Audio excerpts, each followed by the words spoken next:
Welcome to the Content Amplified podcast, brought to you by Masset. Our goal is to help you get more from your marketing content. Each episode is a 10 to 15 minute interview with industry experts that share amazing insights to help you squeeze as much juice from your content as you possibly can. Here's today's interview. Welcome back to another episode of Content Amplified. Today I'm joined by Noreen. Noreen, welcome to the show. Thank you. It's good to be here. Well, again, thank you for the time. I'm really excited about the subject today. Before we dive into the subject, though, maybe you could share a little bit about your background, what you love in marketing, what you love about content, and then we're going to dive into a really exciting conversation. Yeah.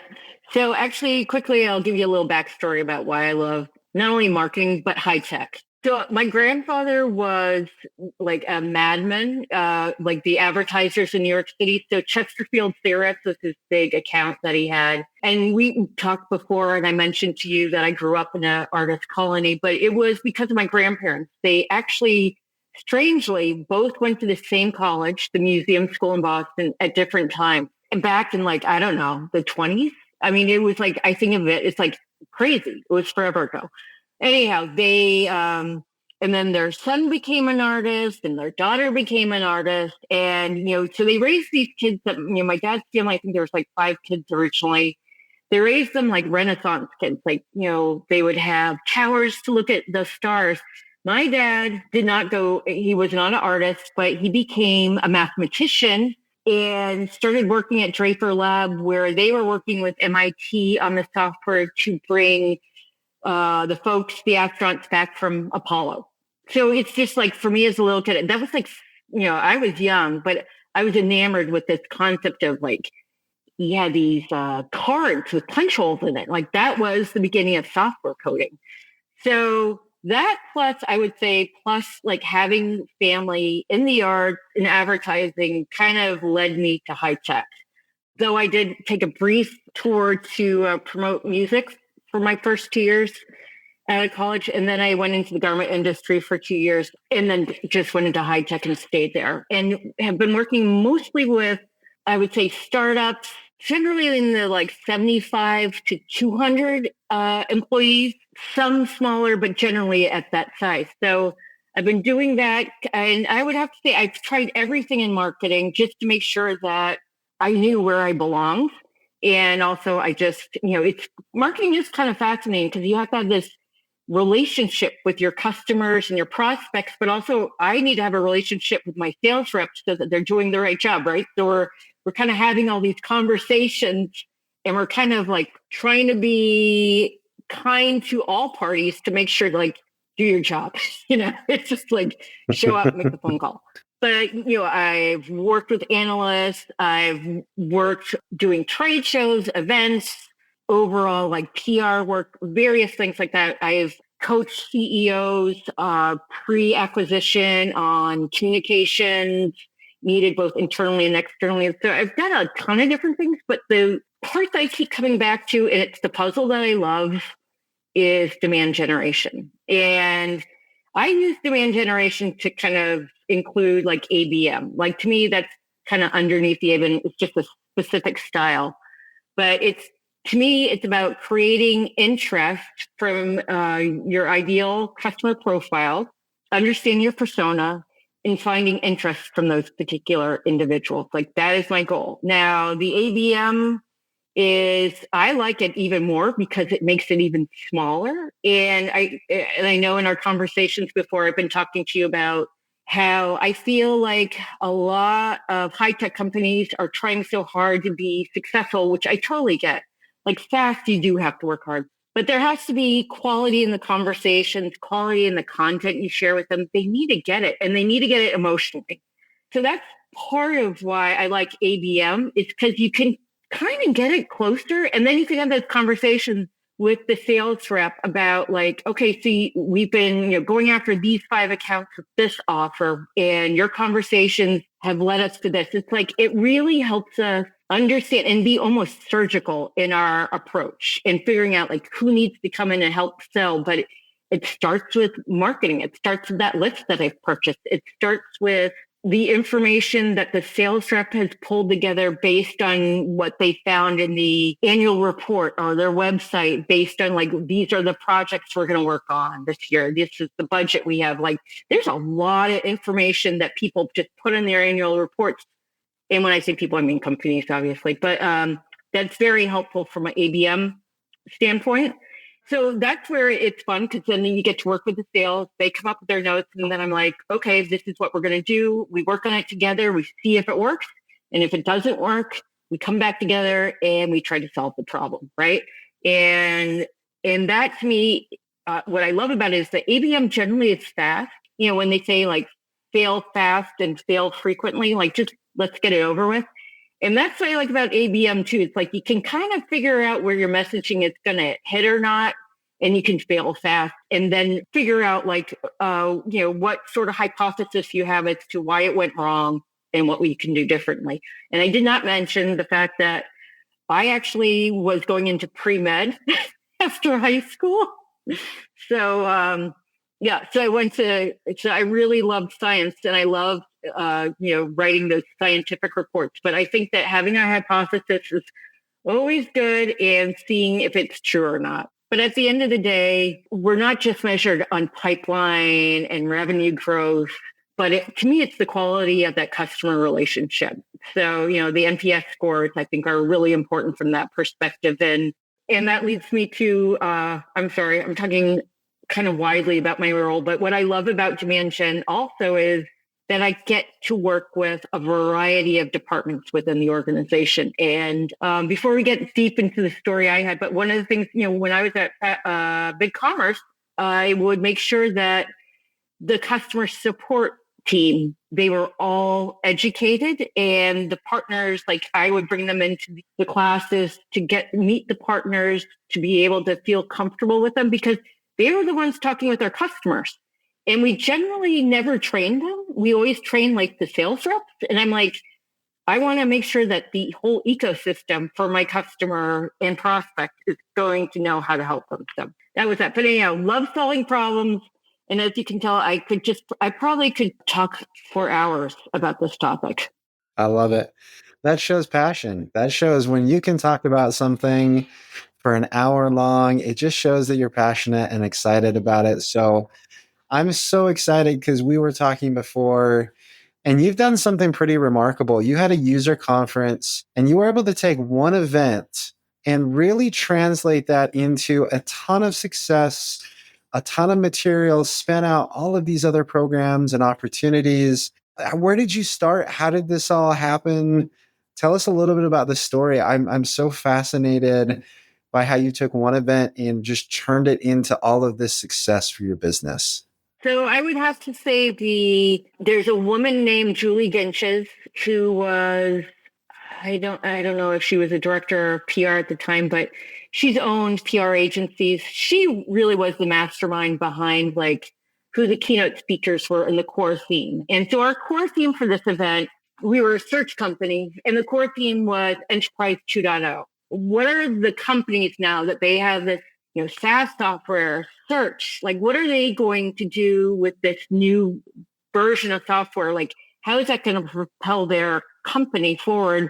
And it's kind of like how we're all feeling about AI right now. It's just like, wow, we got all these opportunities. What are we going to do? Granted, we were selling search, but our belief is that the best way to kind of own the market is to be the ones that are running the conversation. And I think that's pretty smart.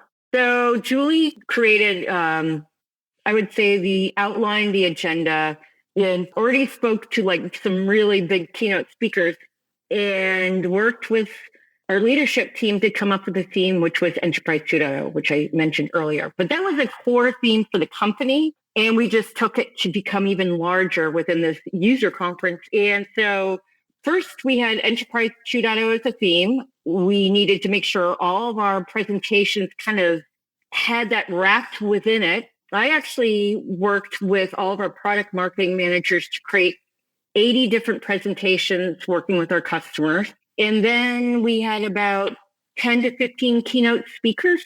So think about that. So that's 95 presentations right there, just purely from the user conference, right?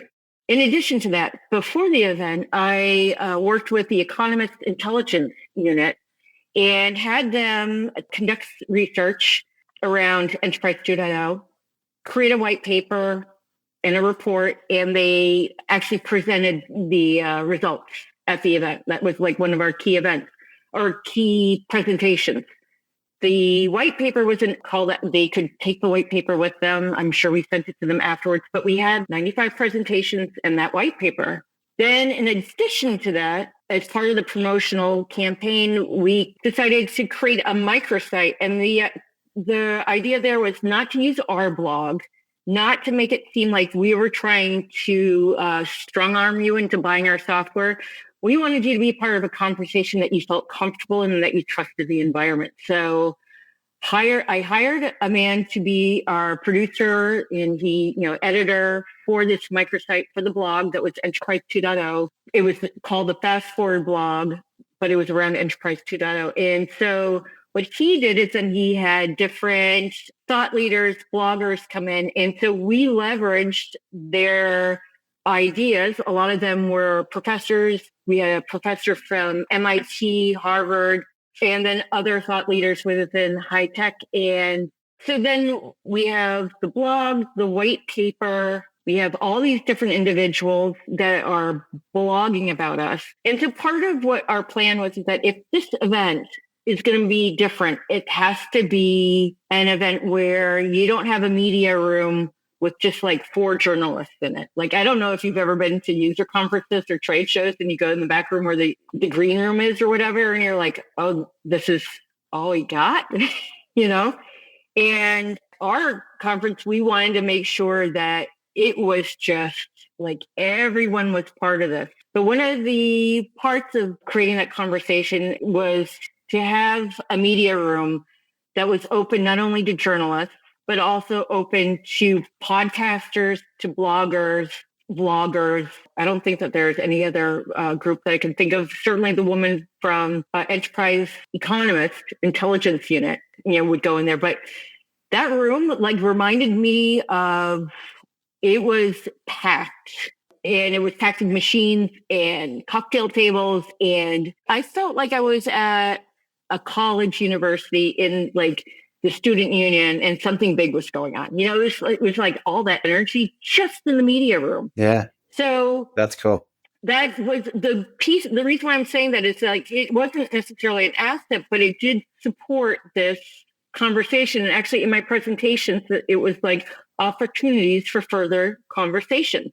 That was what it was all about for us. So what were the other opportunities? Well, we had those bloggers there. So they all blogged about the event, different parts of it. And they did it probably before in the microsite, and then they're blogging about it live to their followers. So we had thousands of followers of these folks reading these live blogs happening.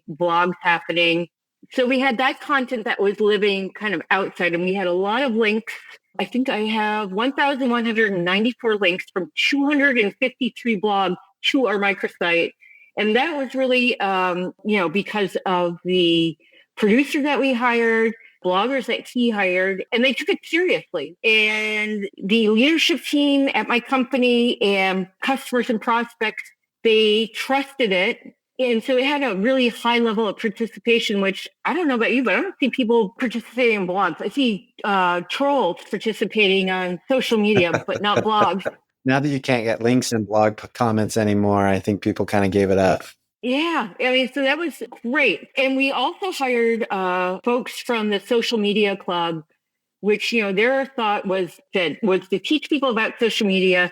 But the idea was, again, it was the conversation. Social media, the dream was for the conversation between sales, marketing, and product and leadership, we're all going to be beautifully orchestrated that way. And it didn't really work out that way. But from a content perspective, we received 57 testimonial videos from our customers at the event. So to me, I don't think I've ever experienced that many customer testimonials at once. Like that to me was... Yeah, that's a ton. That was a ton. So you figure, so we got that content for our website, right? That content can be used for testimonials on the website, helping us populate like new people or new companies for references. So that was, really important. We had demos created for the event. So, I used to think back in the old days, like a great thing about trade shows was it was a forcing function to get demos made, to kind of clean up product in a certain way. We also had a forcing function of, demos having to be created, maybe some videos had to be created to be presented. So we also created a bunch of artifacts. So post event, we had just a plethora of content. And so one of the places where we shared it was the microsite. So we would slowly release the presentation. So we had that channel. Another thing that we did is we took the white paper from the Economist Intelligence Unit, and we were then able to use that as a CTA for Google Ads and things like that. So we were able to use those materials. And then from the presentations, I took like 3 to 4 customers. And since this user conference was held here in the United States, and it was a global company that I worked for, so folks in Europe and in Asia wanted to see if they could replicate it in their countries. And so what I did is I worked with our folks in Europe. So I had customers from Morgan Stanley, Marriott, and NBC basically volunteer to be part of this tour with us.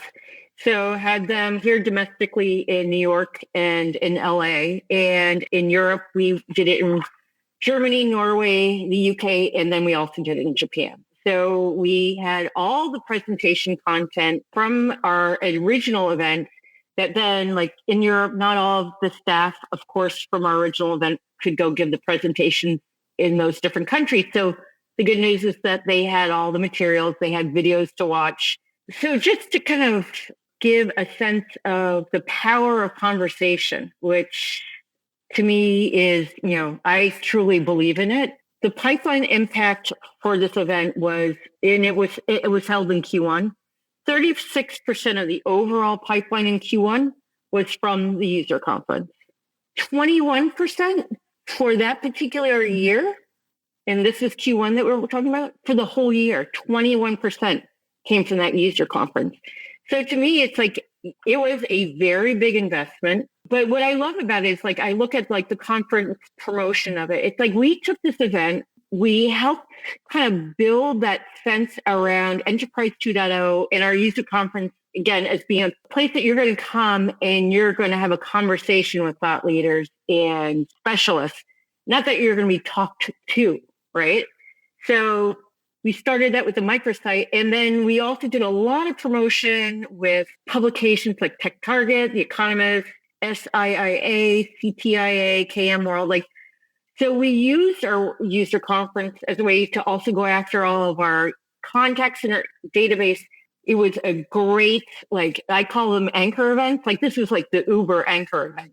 This is the event where all sort of content and ads kind of like around the theme of 2.0, Enterprise 2.0 arrive at this user conference. And then once they're at the user conference, they too are helping build the additional content. And, I think the piece that would have been really nice is if we had AI to be able to create transcripts faster and clean them up. Like that probably would have been a nice thing. But I do have to say, like, the end of the day, it's like, we had an incredible amount of press coverage. As I said, we had these presentations that we gave, our customers gave. But at the end of the day, we left with stronger relationships built on trust. And that's currency for your brand that it's hard to, like, you have to work for it. You don't get that for free. It's true. Yeah. And I love how much you took from one event, how you turned that into all this revenue and pipeline. And I love how you said that it all kind of stemmed from true, organic, authentic conversations and trust. So many good things. Thank you for sharing this story. This is amazing. I think for a lot of people, it'll get the wheels turning to say, oh, cool, we've got these really big opportunities. Well, how do I take advantage of them? How do I turn this into more conversations, more content, more opportunities? What can I do with it? So I love it. It's such good information. Yeah. Yeah, I think right now we keep talking about people like we just want to convert. Yeah. They just want to see their CRM, that it's a MQL, SAL. And what I want to say is we've got AI now. Let's focus on quality content, quality events, like really thinking through what are our themes going to be for the year and stop at 3. Like, don't go beyond that. Like, it's crazy. Your customers cannot take all that in. And what I love about the way that we did the content there is, yeah, I think about it, it's like you think visually like, wow, that's a lot of content that you created, like across the board. But it all came together within to me, they're like chapters of a book, right? It all belonged in the same book. And it created that energy. And I was saying earlier in our conversations, it's like Tai Chi, where they're always like, it's all about holding your energy. And I feel like this conversation and how we went about it, it's like we really created energy around it because we weren't gaming it. We weren't hacking it. You could say we were hacking it because we were being smart, but solving a problem isn't hacking something. Like, I truly believe in order to sell, like, you are selling to people. Granted, they work at businesses that are paying for whatever it is you're selling, but you're selling to people. People need to trust you. Trust generally comes through conversations in time. So my feeling is like, slow down a little bit, think this through, and create as much energy as you can from your content that all kind of connects so that you can do an email series and you have 12 pieces you can easily pull out, videos, a blog excerpt. It creates it as, to me, I just think of interior designers. They're always like, you need a little bit of texture, it's like, I grew up with an Irish mother, like, who knew about texture? But I feel like with content, it's kind of like you need a little texture to get your prospects interested. And we had all that content so that we could meet them where they wanted to be met and to talk with us. That's it in a nutshell. I love it. That's amazing. I love it. Well, again, Noreen, thank you for sharing all this information, your success, your insights, and all the tips and ideas. It's been amazing. If anyone wants to connect with you and continue the conversation online, how can they find you and connect with you? Sure. They can go to LinkedIn, Noreen Vincent, Noreen. Last name is Vincent with a V. Very cool. I love it. And we'll link to that in the show notes and everything. Thank you again for everything and have a wonderful rest of your day. Thank you. Thank you for listening to the Content Amplified podcast. Please subscribe and leave us a review. And for additional ways to get more out of your content, visit our website at getmasset.com. That's getmasset.com. And tune in next time to the Content Amplified podcast.